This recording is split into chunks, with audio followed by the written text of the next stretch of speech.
Assalamualaikum, bersama kami dalam Apa Khabar Malaysia, bersiaran secara langsung dari Wisma Bernama hari ini bersama saya ditemankan pengacara lama dah tak jumpa, Nurul. Ya, apa khabar Pasha, selamat Hari Raya? Selamat Hari Raya. Kita tak sempat lagi nak berhari raya bersalaman, bermaafan, tapi sekejap lagi kita boleh ini.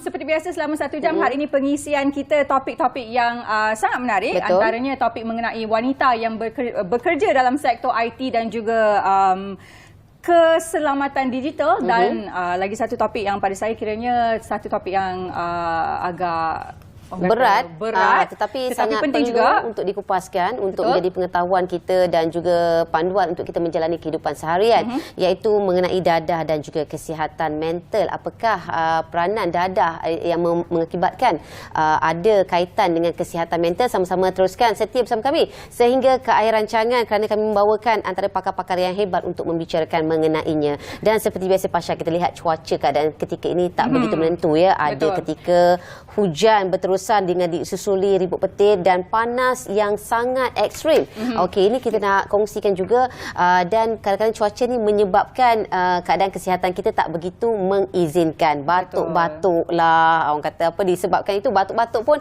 antara faktor yang menjadikan anda supaya lebih berhati-hati untuk menggunakan ubat batuk di luar sana, kerana terdapat satu produk ubat batuk sirap ya yang dikenali sebagai guaifenesin sirap TG sirap yang dikilangkan oleh QP Pharmacim Limited daripada Punjab, India, didapati tidak berdaftar di negara ini.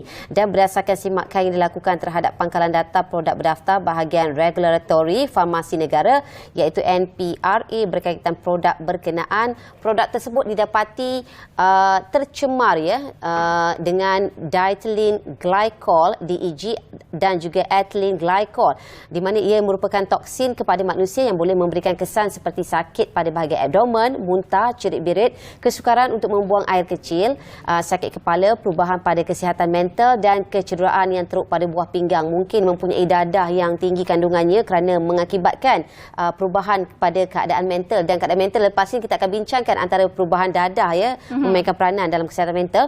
Dan produk yang tercemar ini adalah tidak selamat untuk digunakan, terutama kepada kanak-kanak, kerana ia menyebabkan kesan yang serius ataupun boleh mengakibatkan kematian sekiranya digunakan dengan kadar yang tidak dos yang tidak yang tinggilah maksudnya. Dalam pada itu ya, sekiranya orang awam dinasihatkan sekiranya mempunyai sebarang maklumat berhubung penjualan produk yang tidak berdaftar di pasaran, boleh terus membuat aduan di melalui portal semakan pengurusan aduan agensi awam iaitu di moh.spab.gov.my ataupun melaporkan di cawangan penguatkuasaan farmasi yang berdekatan menerusi talian 0378413200 untuk membolehkan tindakan yang sewajarnya dilakukan oleh pihak KKM. Jadi kita terus cakna.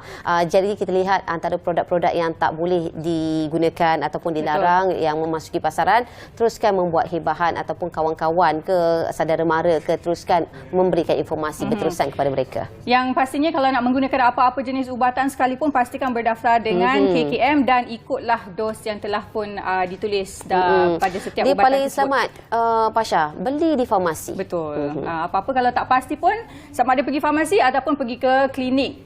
Dia bercakap pasal keadaan cuaca yang tak menentu ni, sekejap panas, sekejap hujan. Di Padang Terap, Jempol mencatat cuaca panas tahap berjaga-jaga. Jadi menurut Jabatan Meteorologi Malaysia mengeluarkan status cuaca panas tahap 1 yang bermaksud berjaga-jaga bagi kawasan Padang Terap di Kedah dan juga Jempol di Negeri Sembilan. Jadi menurut data Kemas Kini, cuaca panas yang dimuat naik di Facebook jabatan itu, dua kawasan berkenaan mencatatkan gelombang haba tahap kuning setakat petang 4.20 semalam. Jadi tahap kuning ini merujuk kepada suhu maksimum harian melebihi 35 hingga 37 darjah Celsius untuk sekurang-kurangnya 3 hari berturut-turut.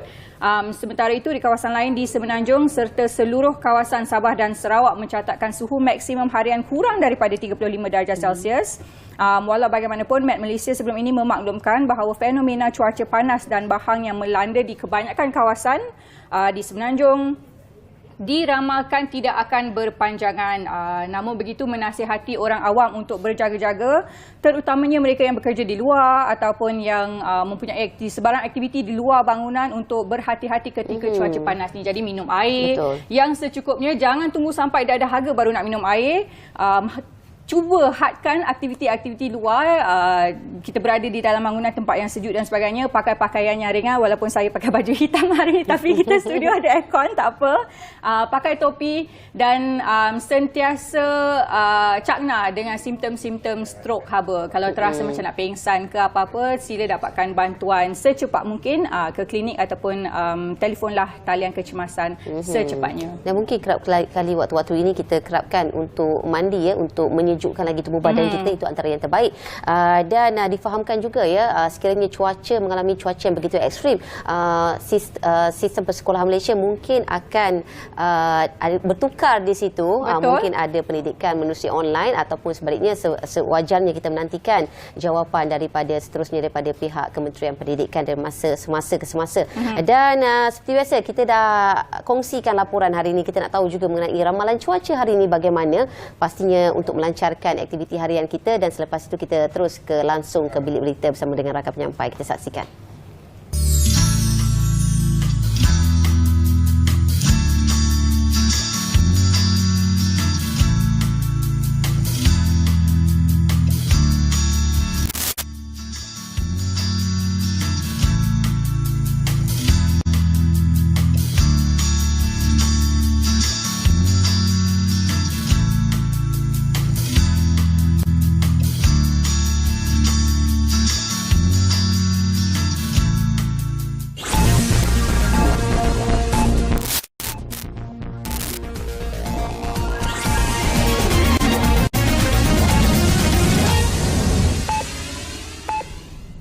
Assalamualaikum dan salam Malaysia Madani, bersama saya Nurul Nadia Muhammad Kamaruzaman.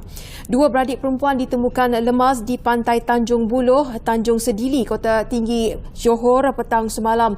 Ketua Balai Bomba dan Penyelamat BBP Sebana Cove, penolong penguasa bomba Muhammad Khairul Sufian Dahari memaklumkan Siti Norsalina Johari 10 tahun dan Siti Rabiah Johari 13 tahun disahkan meninggal dunia di lokasi kejadian. Pihak bomba menerima panggilan kecemasan sebelum 9 anggota dari BBP Penawar dikejarkan ke tempat kejadian. Setibanya pasukan keluaran operasi didapati benar terdapat 4 sekeluarga yang lemas. Bagaimanapun, 2 daripada mereka iaitu ibu kedua-dua mangsa, Mercidita Yunus 46 tahun dan seorang lagi wanita, Salihah Harun 27 tahun berjaya diselamatkan oleh orang awam. Muhammad Khairul Sufian berkata jenazah Siti Norsalina dan Siti Rabiah telah diserahkan kepada pihak polis untuk tindakan lanjut. Operasi ditamatkan sepenuhnya pada 4.42 petang.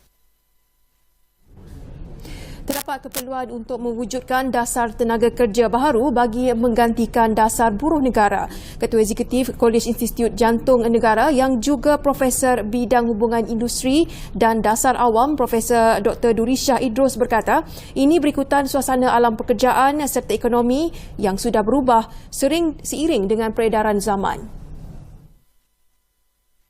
Suasana sudah terlalu sangat berubah. Betul. Adakah dasar kita sesuai lagi untuk memerhatikan bahawa golongan pekerja, iaitu majoriti sumber daya manusia di Malaysia ini yang menyokongkan ekonomi yang robust tadi, yang hebat tadi, yang boleh mampu membawa Malaysia ke martabat maju mengikut takrifan antarabangsa itu berlaku.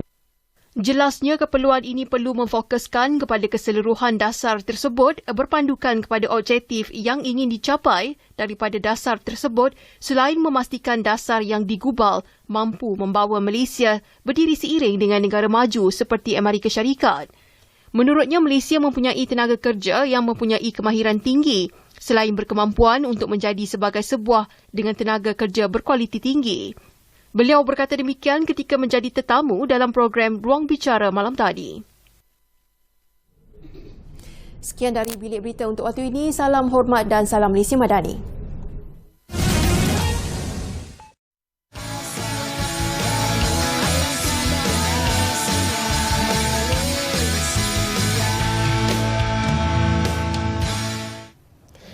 Terima kasih atas kesetiaan anda bersama kami dalam Apa Khabar Malaysia, dan kita memulakan hari ini dengan satu topik yang begitu menarik sekali, iaitu memperkasakan wanita. Nampak tak hari ini di studio ada 2 orang wanita di sini, kita tambah seorang lagi. Kalau selalunya Pasha kan, ini terus terang cakaplah, kalau dalam bidang ICT kebiasaannya didominasi oleh kaum lelaki dan biasanya komunikasi didominasi oleh kaum wanita. Betul. Tetapi jarang-jarang sekali kita nampak kaum wanita antara dalam 1 dalam 1000 lah mungkin ada timbulnya wanita di situ. Dan kita dah membawakan wanita yang hebat hari ini, wanita dalam dunia industri keselamatan cyber dan digital. Demikian topik yang kita akan bincangkan, dan bersama tetamu kita di studio adalah teknologis Nur Zakiah Goman, merupakan pensyarah Kolej Komputeran dan Informatik daripada Universiti Tenaga Nasional Uniten Putrajaya. Okey, Assalamualaikum, selamat datang ke studio Apa Khabar Malaysia pada hari ini. Topik kita, wanita dalam dunia industri keselamatan cyber dan juga digital. Okey, macam Nur cakapkan tadilah, selalunya bila kita bercakap tentang IT, ICT, digital security, cyber security, selalunya kita akan imagine pakar-pakarnya adalah semua lelaki. Tapi pada hari ini kita bawakan seorang pensyarah pakar dalam bidang seorang wanita. Mungkin persepsi ni boleh kita ubah. Kalau menurut Puan sendiri, apakah mungkin statistik betul ke lebih ramai lelaki, ataupun sebenarnya itu adalah persepsi orang luar sahaja? Okey. Ketika saya belajar dahulu, kalau ikutkan dalam kelas, kalau kita tengoklah pelajar lelaki sebenarnya memang melebihi, kalau ikut bidang ICT lah, melebihi daripada pelajar perempuan. Tapi bila saya bekerja, bila dalam bidang ICT kan, dia sama rata actually. Sebenarnya sama rata. Lelaki dan perempuan tu sama bilangan dia. So kita boleh agak, jika sekarang pakar-pakar IT tu lelaki dan perempuan tu sama rata. Okey, berbalik kepada Puan Zakiah, nak tahu juga bagaimana boleh berminat dalam bidang ICT dan bilakah minat itu bermula? Oh, okey. Sebenarnya daripada sekolah rendah, daripada sekolah rendah saya memang minat membaca. Okey, saya selalu pergi ke pusat sumber dan membaca buku-buku di pusat sumber. Masa tu sekolah rendah panggil pusat sumber. Jadi satu buku tu berkaitan komputer. Jadi saya membaca dan di situ saya mula berminat untuk menjadi, ketika itu saya tidak faham apa itu pengatur cara, tapi saya berminat untuk membangunkan sistem dan menjadi seorang pengatur cara. Lagipun masa sekolah rendah bila cikgu tanya nak jadi apa, saya memang bagi tahu cikgu saya nak jadi seorang pengatur cara. Kat situlah bermulanya kisah saya menjadi seorang pengatur cara dan terlibat dalam bidang IT. Puan Zakiah mungkin boleh ceritakan, sebab mungkin dalam generasi yang sekarang ini, generasi yang sangat celik IT, mungkin ramai lagi anak-anak perempuan yang lebih berminat bekerja dalam bidang IT ataupun dalam bidang cyber dan digital ni sebenarnya. Mungkin boleh ceritakan pengalaman daripada perspektif Puan Zakiah sendiri, perjalanan daripada peringkat sekolah sehingga ke universiti, macam mana Puan Zakiah membina kerjaya dalam bidang ini sampai hari ini. Okey, macam saya bagi tahu tadi, ketika di sekolah rendah lagi saya dah bercita-cita menjadi seorang pengatur cara. Okey, jadi selepas saya habis belajar di universiti dalam bidang, masa itu dalam bidang computer science, pengurusan kejuruteraan perisian. Lepas itu saya bekerja sebagai pengatur cara multimedia. Okey. Di situ kita bekerja dalam satu kumpulan. Bila menerima projek daripada syarikat, kita bekerja dalam satu kumpulan, and then setiap orang ada peranan masing-masing untuk menyiapkan projek tersebut.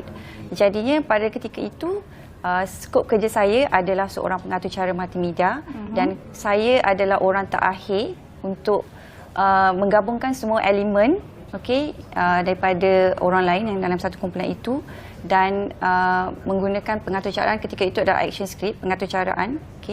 Jadi ketika itu saya membangunkan CD-ROM untuk buku teks sekolah. Okey. Kalau kita ingat dulu, buku teks ada CD-ROM kan? Yes. CD-ROM itulah yang kami bangunkan. Okay, dari situ saya berminat untuk lebih mendalami lagi bidang pengaturcaraan. Saya bekerja dalam 8 tahun dalam bidang pengaturcaraan multimedia. Kemudian saya bertukar syarikat lain menjadi seorang software developer, pembangun sistem. Dan selepas itu, masa itu saya dah berkeluarga. Okey, bila dah berkeluarga, kalau ketika dalam industri, kita menghabiskan banyak waktu untuk menyiapkan pengaturcaraan. Jadi kadang saya balik pukul 2-3 pagi, bekerja pada waktu cuti umum. Itu adalah biasa, normal, pengalaman bahagia pada ketika itu. Dan saya rasakan pada ketika itu pekerjaan tu saya perlu ubah. Supaya saya lebih adil kepada keluarga dan juga kerjaya. Jadi saya masa ketika itu mendapat peluang untuk menjadi seorang akademik. Dan saya pun meneruskan bidang pekerjaan dalam akademik lah di Unit 10. Dan kita Unit nak 10 tahu juga. Okey, teruskan Puan. di unit sebelum saya menjadi ahli akademik, saya bekerja dalam industri 10 tahun. Kemudian bila saya bermula menjadi seorang akademik, saya rasa pekerjaan itu lagi lebih bermakna dan berarti kerana kita berkongsi dengan orang lain, dengan pelajar-pelajar universiti. Pengalaman kita yang ketika bekerja di dalam industri saya gunakan untuk memberi contoh bagaimana kita mengaplikasikan apa yang kita pelajari ketika bekerja dan juga apa yang kita pelajari dalam kelas tu macam mana kita aplikasikan dalam pekerjaan. So pelajar-pelajar universiti ni lebih nampak sebab kita ada pengalaman ketika itu kan. Jadi lebih mudah lah. Dan bila kita berkongsi ilmu dengan orang lain, kita lebih memahami lagi ilmu yang kita ajar itu. Dan jadi lebih rasa bermakna dan seronok lah. Dan 10 tahun sekarang saya dah berada di Unit 10 lah, sebagai seorang pendidik lah, sebagai ahli akademik. Orang kata perjalanan karier Puan Sekretari. Dan kita nak tahu juga antara cabaran yang dihadapi oleh Puan dalam kerjaya sebagai seorang pakar IT dalam bidang tersebut. Tambahan bidang tersebut dipelopori oleh kaum lelaki sebelum ini. Apakah tekanan yang Puan hadapi ketika zaman kerjaya dahulu? Okey, ketika saya berada dalam industri ICT, saya rasa tekanan sebab kita mengejar tarikh akhir projek. Bila kita menerima projek, kita kena mengejar tarikh projek itu. Walaupun apa rintangan dia, kita kena menyiapkan projek dalam masa yang ditetapkan. Jadi kerja lebih masa yang daripada sepatutnya itu memang kita perlu buat. Contohnya balik, macam saya bagi tahu tadi, kita balik 2-3 pagi, kerja waktu cuti. So masa tu lebih kepada pekerjaan lah dan kurang bersama keluarga lah. Masa dengan keluarga tu kurang sebab kita mengejar tarikh akhir. Itulah saya rasa cabaran. Saya juga pernah 4 hari tak balik dan berada di office untuk menyiapkan kerja-kerja yang diamanahkan oleh syarikat. Tapi ini memang antara cabaran-cabaran yang paling kerap lah. Kalau kita tanya mana-mana wanita dalam apa-apa bidang sekalipun, mereka akan mengatakan perkara yang sama.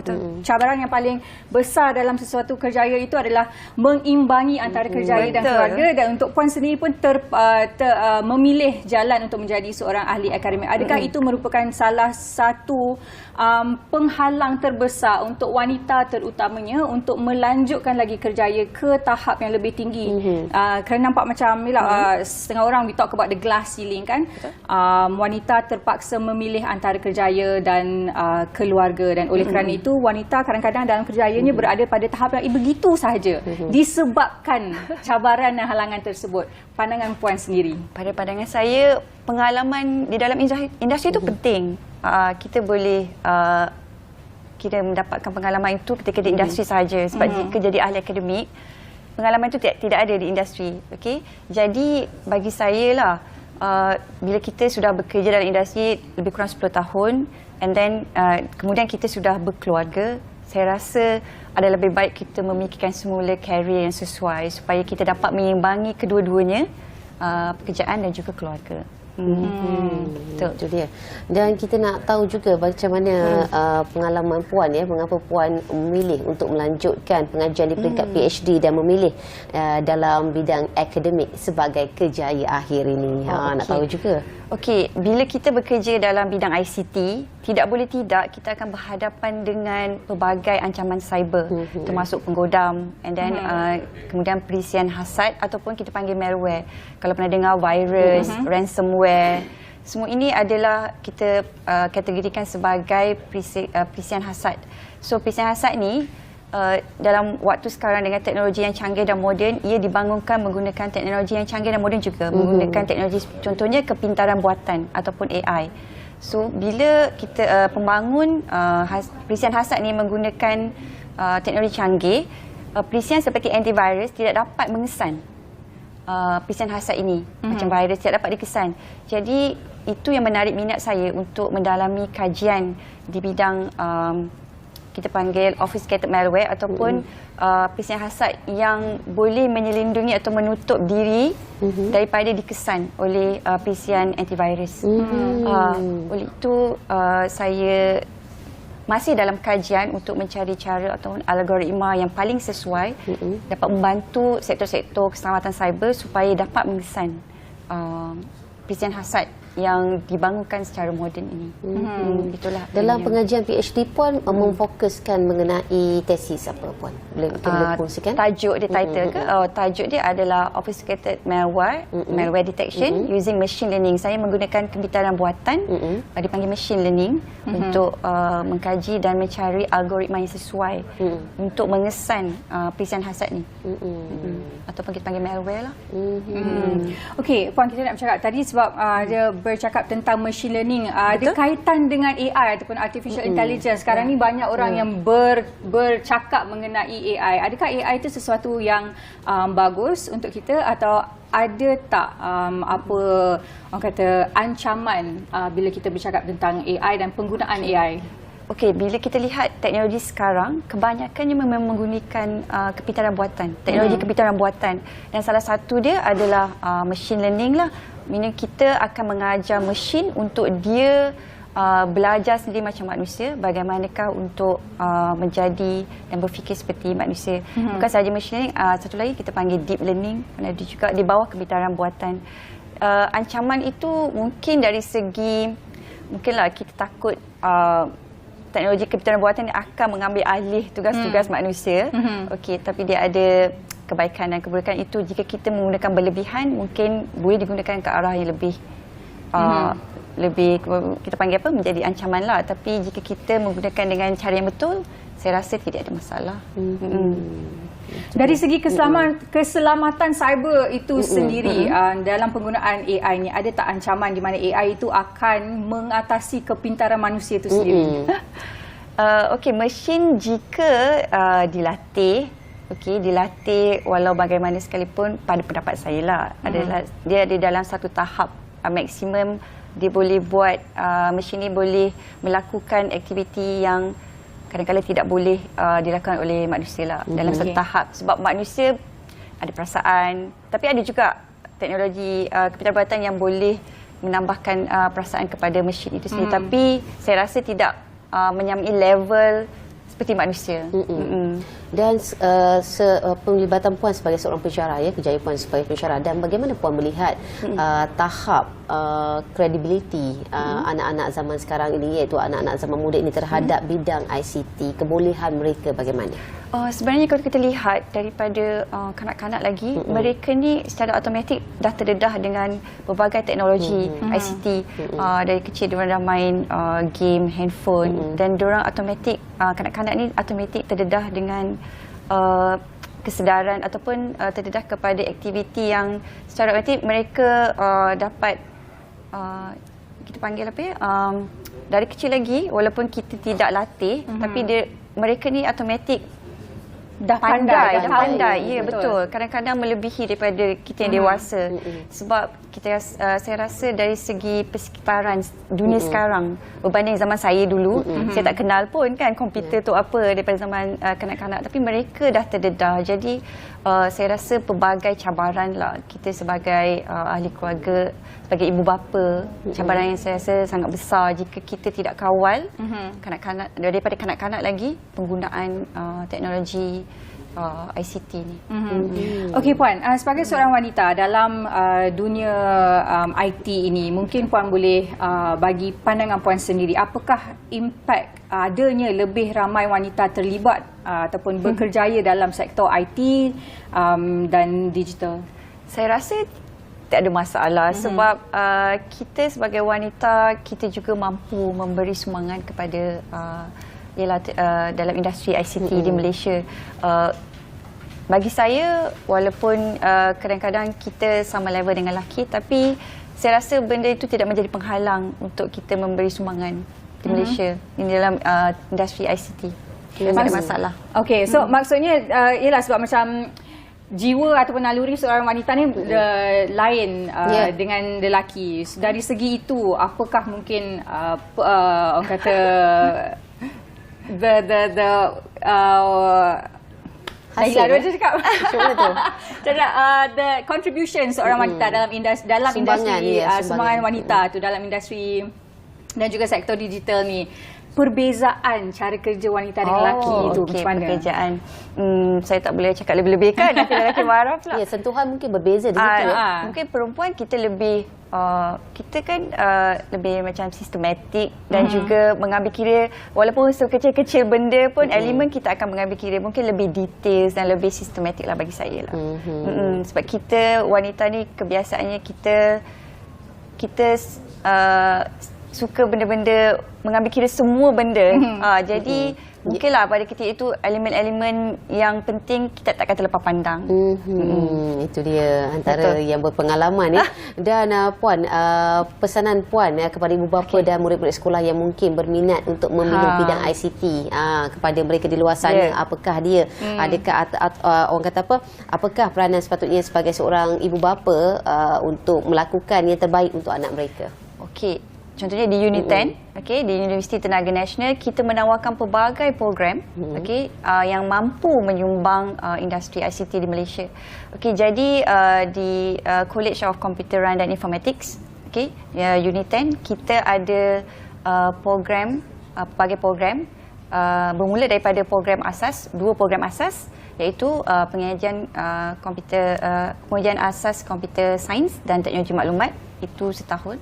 Kemudian untuk program ijazah sarjana, kita ada 3 program, satu lagi diploma, diploma computer science, dan kita ada 3 program di bawah Jabatan Komputeran, iaitu program computer science, pengkhususan di kejuruteraan perisian, keselamatan cyber dan sistem dan rangkaian. Di bawah Jabatan Informatics, kita ada program teknologi maklumat, pengkhususan dalam sistem maklumat, visual media, seni reka dan multimedia. Jadi kita menawarkan pelbagai program yang mampu menyumbang kepada industri ICT di Malaysia ini. Untuk program-program lain pun kita ada banyak. Kita ada 2 kampus, kampus di Putrajaya. Selain College Komputeran dan Informatics, kita ada juga Kolej Kejuruteraan.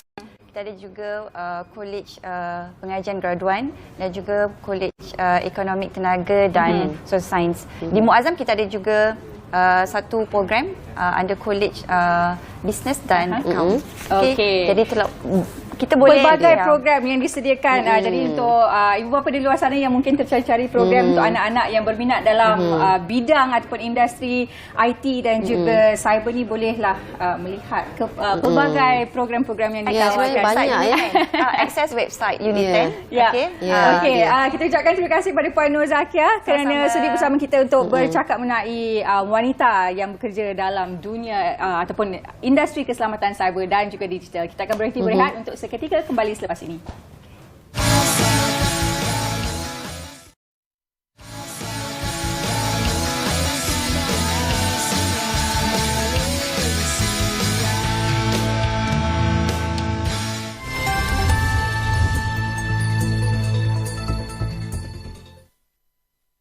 Dalam masyarakat yang berbilang kaum di negara ini, setiap kaum tidak pernah dipinggirkan kerana setiap rakyat menyumbang kepada situasi keharmonian negara ini. Justru, Kerajaan Negeri Perak menganjurkan rumah terbuka Hari Vaisakhi bagi meraikan kaum Sikh di negeri ini. Pengerusi Jawatan Kuasa Sumber Manusia, Kesihatan dan Hal Ehwal Masyarakat India Negeri, A. Sivanesan berkata rumah terbuka Hari Vaisakhi merupakan kali ketiga penganjurannya selepas kali pertama diadakan pada 2008 dan kali kedua pada 2019. Malah penganjuran rumah terbuka Hari Vaisakhi ini akan dimasukkan dalam kalender pelancongan Tahun Melawat Perak bagi penarik pelancong kerana program ini mempunyai keunikannya yang tersendiri dan penuh dengan warna-warni. Beliau berkata terdapat 35,000 penganut Sikh di Perak dan ia merupakan kedua terbesar di negara ini selepas Selangor. Pada majlis tersebut, kira-kira 3,000 penganut Sikh hadir bagi meraikan sambutan itu. Sekian laporan saya, kembali kepada rakan di studio.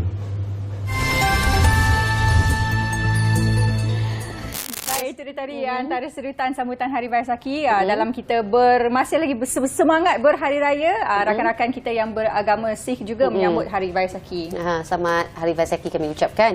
Dan sekarang kita kembali kepada topik perbincangan seperti yang kita maklumkan daripada awal rancangan tadi, iaitu kesan dadah dan juga terhadap kesihatan mental. Ramai-ramai yang menyatakan kadang-kadang orang cakap dadah ni pun diambil juga dalam ubat-ubatan. Tetapi ini ingin kita perbetulkan di mana dalam ubat-ubatan tu ada preskripsi yang telah pun diberikan oleh para doktor dan risiko untuk mengalami gangguan ataupun kesan kesihatan mental adalah begitu nipis sekali berbanding dengan dadah sintetik yang digunakan secara tanpa hadnya. Dan hari ini kita membincangkan bersama kita di studio hari ini. Pasha, perkenalkan? Baik, bersama kami pada pagi ini Dr. Nazira Sadirun, Ketua Penolong Pengarah Pemulihan dan dalam komuniti bahagian rawatan, perubatan dan pemulihan dari AADK. Assalamualaikum, selamat datang ke Apa Khabar Malaysia hari ini. Waalaikumsalam. Baik, untuk topik kita pada hari ini dadah dan juga kesihatan mental. Kita akan bercakap mengenai penggunaan ataupun penyalahgunaan dadah terlarang ataupun dadah yang haram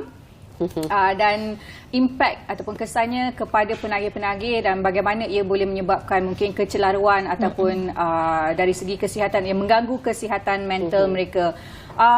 Kita mulakan dulu perbincangan kita pada hari ini. Doktor mungkin boleh terangkan bagaimana seseorang penagih dadah itu ataupun bagaimana penagihan dadah itu boleh menyebabkan seorang penagih ataupun penyalahguna dadah itu mengalami masalah kesihatan mental.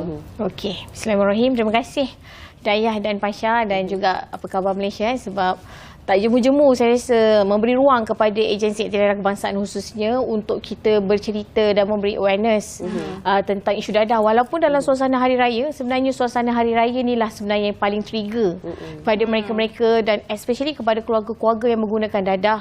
Sebab hari raya ni adalah satu suasana yang semua orang berkumpul.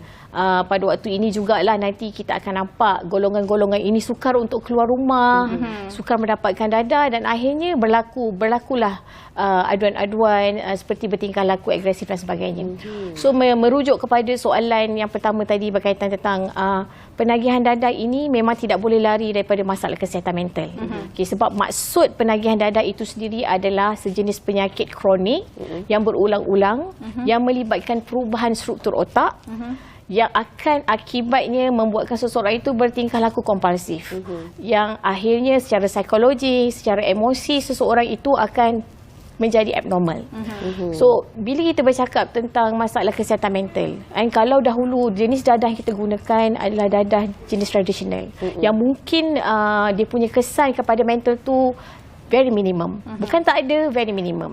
Sebab masalah penagihan dadah tadi itu sendiri, bila kimia dadah itu masuk ke dalam badan kita, dia akan mengubah 3 struktur otak utama. Struktur otak kita yang pertama yang memang akan terjejas adalah dari sudut mereka membuat keputusan dan pertimbangan diri. So sebab tu kita sebenarnya tak akan menafikan pun kenapa ada orang yang ambil dadah ni dia akan bertingkah laku atau membuat keputusan yang memang di luar jangkaan. Itu yang pertama. Kedua, struktur otak yang memelihara ataupun mengawal emosi dalam emosi negatif. So sebab tu kita akan nampak penagih-penagih dadah ini atau pengguna dan penyalahguna dadah ini dia akan merasa sedikit bimbang, takut dan akibatnya selalu berprasangka buruk kepada orang yang membuatkan dia sukar untuk berhenti dadah. Itu yang akan wujudnya stigma, wujudnya rasa macam dia rasa orang pandang rendah kepada dia because of dadah. Dan yang ketiga adalah yang mengawal motivasi diri. Jadi bila dadah tadi telah ambil kimia dadah tadi telah ambil peranan kepada 3 struktur otak tu, kalau macam Pasha dengan Hidayah, kita rasa gembira bila kita makan coklat. Kita rasa gembira bila kita dapat pakai baju cantik. Kita rasa gembira bila kita make up, kita rasa nampak wow. Kita rasa bermotivasi hari ini. Tetapi sayangnya pengguna dadah atau penagih dadah ini, kehidupan, motivasi, keseronokan mereka telah diambil dan dicuri dengan keseronokan dadah tu tadi. So jadi itulah akhirnya secara tidak langsung akan mengubah tingkah laku diri dia, perbuatan dia, rasa dia kepada orang lain dan akhirnya yang paling menakutkan sekarang, hampir 90% daripada pengguna dadah sintetik khususnya seperti amfetamin, syabu, ekstasi dan sebagainya, which is inilah yang paling menakutkan sekarang, memang akan terlibat dengan masalah kesihatan mental. Okey doktor, bagaimana kita nak mengetahui ataupun mengenali kesan simptom kesan kesihatan mental yang dihadapi oleh mereka yang mengambil dadah ini? Okey. Saya fokus kali ini saya cuba nak fokuskan kali ini dengan penggunaan dadah sintetik. So dadah sintetik ni adalah gabungan kimia-kimia dadah yang dibuat. Maksudnya dia adalah precursor, dia adalah halal. Tetapi digunakan untuk menjadi dadah yang akhirnya bila disalahguna akan memberi kesan withdrawal, kesan kesakitan. So, simptom utama yang kita boleh nampak kepada mereka ni ada 3 lah. Dari sudut fizikal, emosi dan juga daripada sudut psikologi. Secara fizikalnya, orang yang ambil dadah sintetik ni, dia akan berhadapan dengan mungkin dia akan sakit-sakit badan. Ataupun dia tak boleh tidur malam, tak boleh tidur dalam 3 hari ke 6 hari, itu adalah perkara biasa. So, bayangkan kita orang normal tak tidur.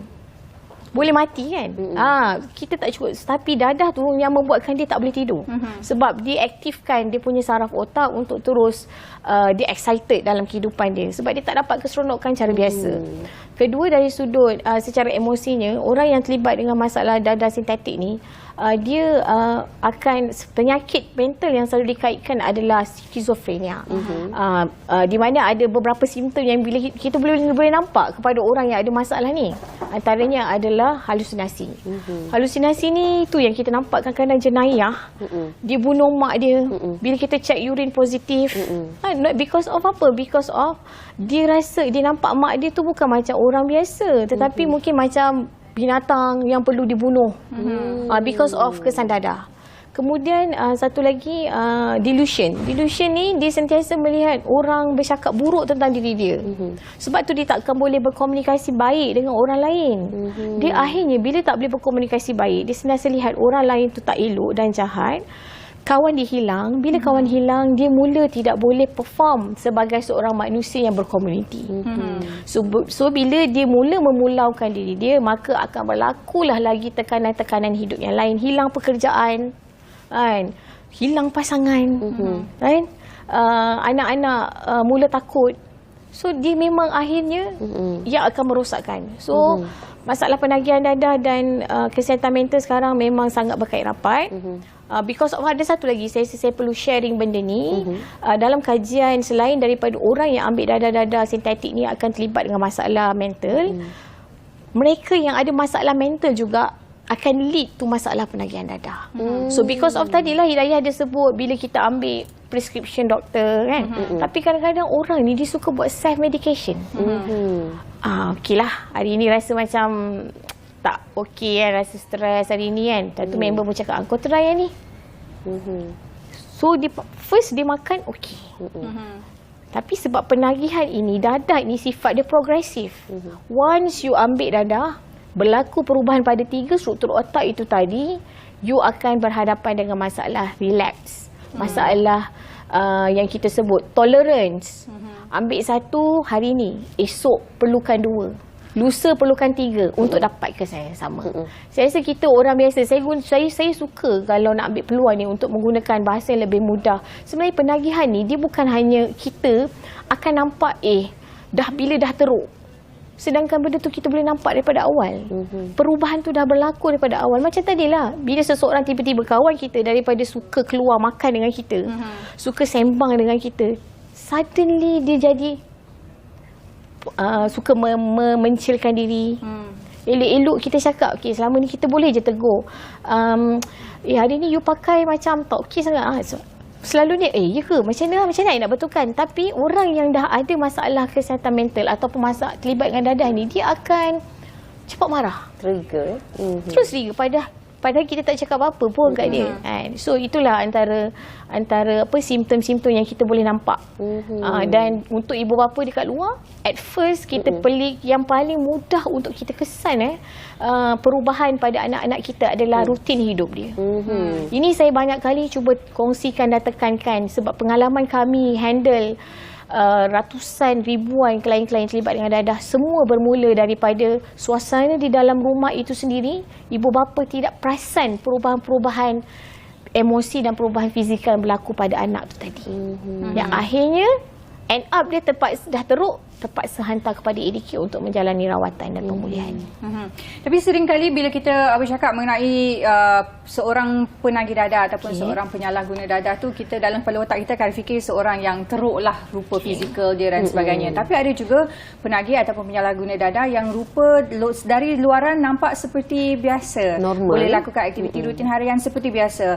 Adakah perbezaan ini adalah mungkin bergantung pada jenis dadah yang mereka gunakan ataupun kekerapan penggunaan dadah? Daripada pengalaman doktor sendiri bagaimana? Okey, kita tak menafikan apabila berlaku perubahan trend penagihan daripada penagih dadah jenis tradisional yang memang you akan nampak serabut, hingus keluar, memang tak keruan kehidupan, kepada satu trend penagihan dadah atau pengguna dadah yang sophisticated. Terdiri daripada golongan profesional, pelajar sekolah, which is kadang-kadang wanita juga telah meningkat, berlaku peningkatan. Kerana dadah ini tadi, seperti saya sebutkan tadi, dia tidak lagi, dia bermula dengan self-medication. Dia bermula dengan self-healing. Dia bermula dengan sebenarnya hanya dia nak enjoy the scenario. Enjoy suasana, dia nak sambut birthday, nak happy-happy sikit, so ambil. So dadah-dadah yang popular seperti Riminfa, Happy Pill, dia orang sebut tu Happy Pill. Bahasa-bahasa diguna sebagai contoh. Kalau tempoh hari pihak polis baru saja keluarkan satu kenyataan di mana mereka telah menjumpai 3 jenis dadah yang disebut sebagai new psychoactive substance yang dinamakan sebagai 3M.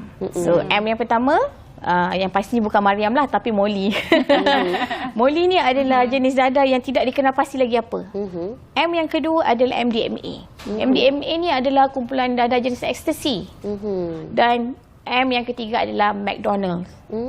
Hati-hati ya dengan McDonald's ataupun McDonald's ni adalah gabungan dadah-dadah yang ada. Gabungan methamphetamine, amfetamin, kokain. Dan which is bayangkan semua dadah ni adalah ada efek tersendiri dan dia digabungkan. Dan satu lagi ada 4M. Satu lagi adalah magic mushroom.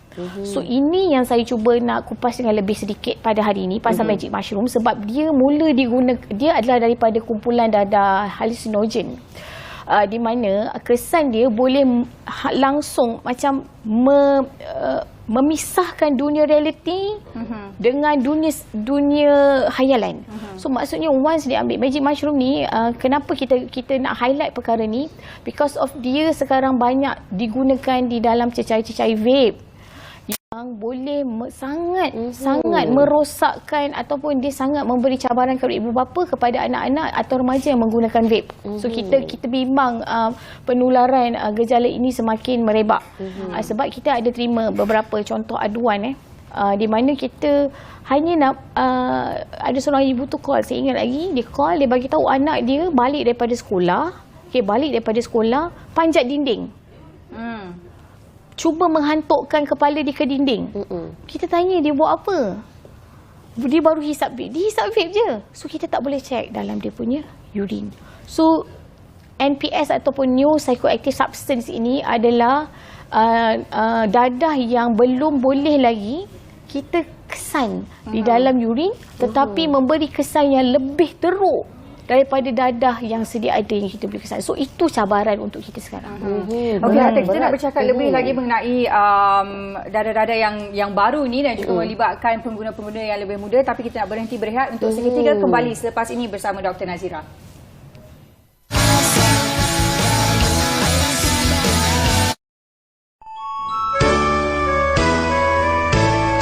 Kami dari Bilik Berita mengucapkan Selamat Hari Raya Aidilfitri. Maaf zahir dan batin. Kami dari unit program Bahasa Melayu Bernama TV mengucapkan Selamat Hari Raya Aidilfitri. Maaf zahir dan batin. Selamat Hari Raya.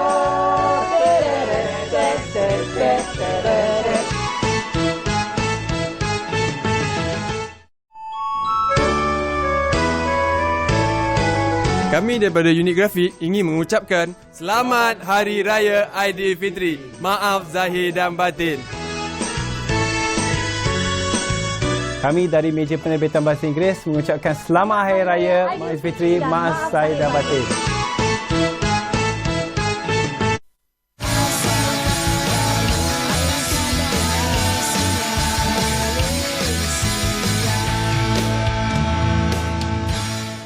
Baik, masih lagi bersama kami dalam Apa Khabar Malaysia bercakap mengenai penyalahgunaan dadah. Jadi kita terus pada Dr. Nazira. Tadi baru je kita borak-borak sewaktu berhenti berehat tadi.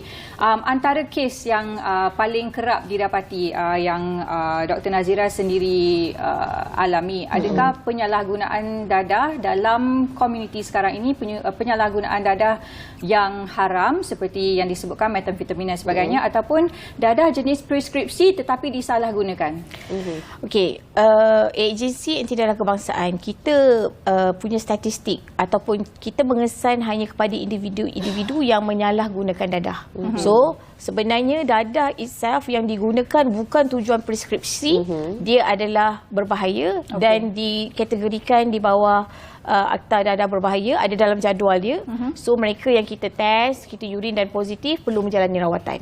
So berbalik kepada soalan tu tadi, pada kami sekarang statistik yang ADK ada, kebanyakan daripada mereka menggunakan dadah bukan atas preskripsi doktor lah. Seperti mana saya sebut tadi, kebanyakan yang menggunakan dadah because of prescription adalah dadah yang dibenarkan. Sebab doktor prescribe dia. Bezanya, dia menggunakan lebih daripada dos. So itu mungkin KKM lebih banyak statistik berbanding. Kalau ADK, kita memang hanya bantu ataupun kontrol kepada individu-individu yang menyalahgunakan dadah di bawah akta dadah berbahaya. Baik.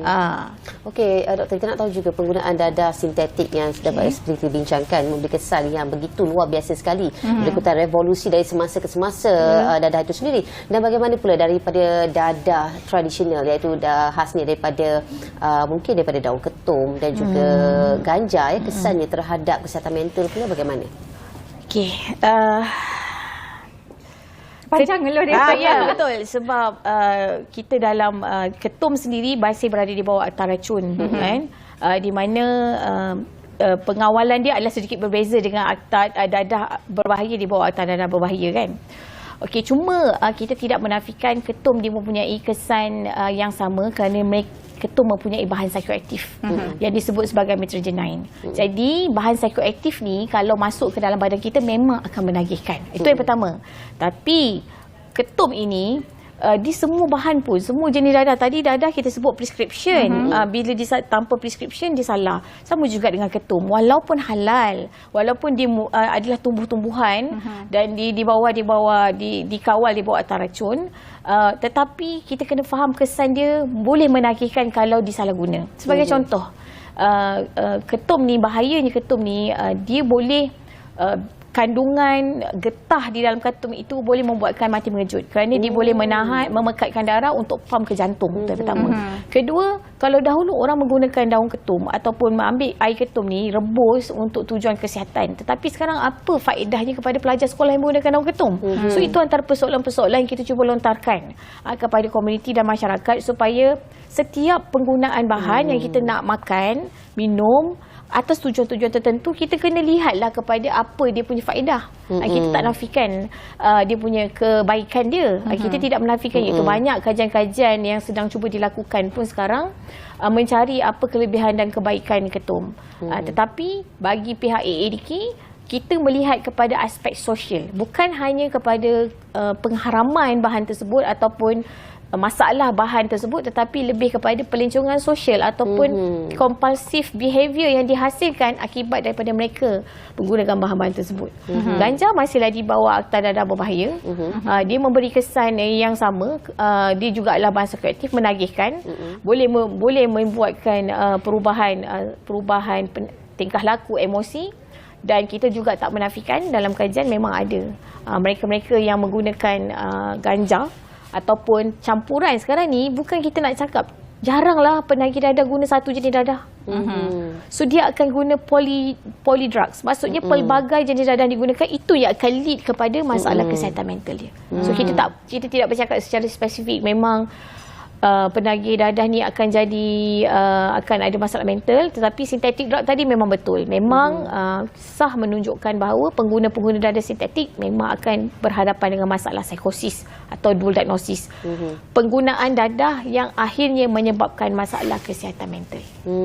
Itu dia. Okey, doktor, kita nak bercakap tentang mungkin antara usaha-usaha yang dilakukan oleh AADK sendiri dalam aktiviti memulihkan penyalahgunaan. Sebab kita tak boleh nak bercakap tentang sesuatu masalah tanpa ada solusi untuk masalah tersebut. Jadi untuk pihak AADK sendiri, apakah antara usaha ataupun langkah-langkah yang diambil oleh AADK ataupun mungkin ada program-program yang ditawarkan kepada penagih ataupun penyalahguna dana di luar sana untuk berhenti mengambil dadah ataupun untuk memulihkan keadaan penagihan terhadap dadah? Ya, saya sebab tu saya rasa hari ini saya nak ambil peluang ni kepada semua orang, memberi peluang kepada semua orang yang ada dalam simptom-simptom kita sebutkan tadi, ada yang kita kenali terlibat dengan masalah dadah, datanglah untuk mendapatkan rawatan.